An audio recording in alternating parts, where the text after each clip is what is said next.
ఎట్టకేలకు దువ్వాడ శ్రీనివాస్ అంశంపై వైసీపీ అధిష్టానం స్పందించింది. ఆయన్ను నియోజకవర్గ బాధ్యతల నుంచి తప్పించింది. దువ్వాడ స్థానంలో పేరాడ తిలక్కు బాధ్యతలు జగన్ అప్పగించారు. ఓవైపు ఫ్యామిలీ గొడవలు, మరోవైపు అధిష్టానం నుంచి వేటు వార్తలతో సతమతమవుతున్న దువ్వాడ ఎలాంటి స్టెప్ తీసుకుంటారనే అంశం ఉత్కంఠగా మారింది. ఏక్ నిరంజన్ గా మారిన శ్రీనివాస్ ఎలా ముందుకు వెళ్తారనే అంశం రాష్ట్ర రాజకీయాల్లో ఆసక్తిగా మారింది.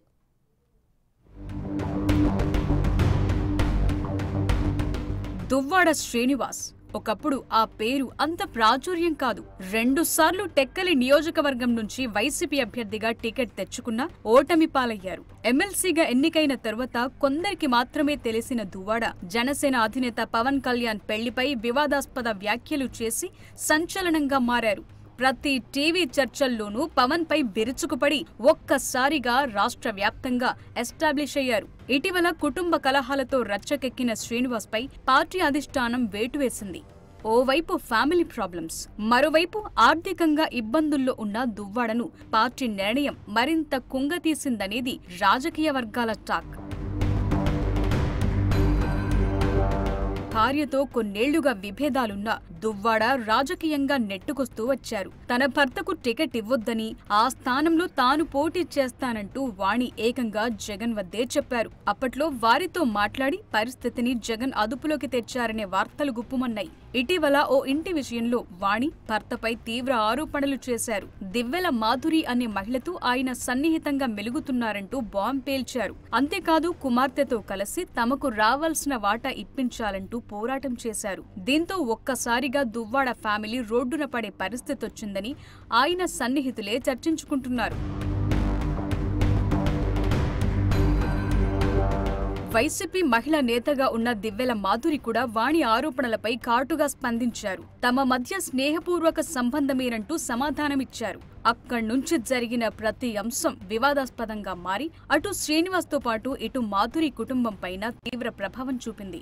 వరుస ఘటనలతో ఉక్కిరిబిక్కిరైన మాధురి ఓ సందర్భంలో ఆత్మహత్య చేసుకోవాలని ప్రయత్నించారు. జాతీయ రహదారిపై తన కారును వేగంగా నడుపుతూ రోడ్డు పక్కన ఆగి ఉన్న మరో కారును ఢీకొన్నారు. ఈ ఘటన నుంచి ఆమె సురక్షితంగా బయటపడిన ఆ అంశం మాత్రం సంచలనంగా మారింది.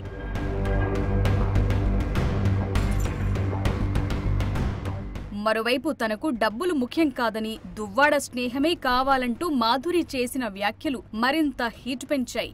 అవసరమైతే దువ్వాడ ఇంటి కోసం తాను ఖర్చు చేసిన 2 కోట్లు వదులుకుంటానని, ఈ సమస్యను ఇంతటితో ఆపేయాలని మాధురి మీడియా సమక్షంలో చెప్పారు.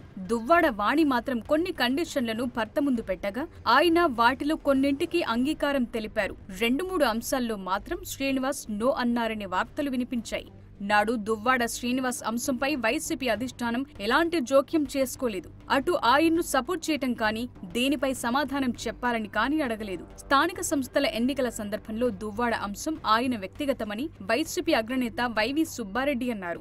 ఆయన ప్రభావం పార్టీపై ఉండదని వ్యాఖ్యానించారు. దానిపై కూటమి నేతలు కూడా స్పందించారు. దువ్వాడ శ్రీనివాస్ ఎమ్మెల్సీ అనంతబాబును పార్టీ నుంచి సస్పెండ్ చేయాలంటూ కూటమి పార్టీల నుంచి డిమాండ్లు వినిపించాయి. అయినా స్పందించని జగన్ తాజాగా పార్టీలో ప్రక్షాళన పేరుతో కొన్ని మార్పులు చేర్పులు చేశారు. అందులో భాగంగా టెక్కలి నియోజకవర్గ బాధ్యతల నుంచి దువ్వాడ శ్రీనివాస్ ను తప్పించి ఆ స్థానంలో పేరాడ తిలక్ ను నియమించింది. ఊహించని విధంగా శ్రీనివాస్ కు మరో షాక్ తగిలిందనేది రాజకీయ వర్గాల టాక్. ఓవైపు ఫ్యామిలీ ప్రాబ్లమ్స్, మరోవైపు ఆర్థిక సమస్యలతో సతమతమవుతున్న దువ్వాడ భవితవ్యం ఏంటనే ప్రశ్నలు ఉత్పన్నమవుతున్నాయి. ఈ నేపథ్యంలో ఆయన తదుపరి ఎలాంటి నిర్ణయం తీసుకుంటారనే అంశం ఉత్కంఠగా మారింది. ఒక్కసారిగా అన్ని కష్టాలు రావటంతో తమ నేత ఇబ్బందుల్లో పడ్డారని ఆయన అభిమానులు ఆవేదన వ్యక్తం చేస్తున్నట్లు తెలుస్తోంది.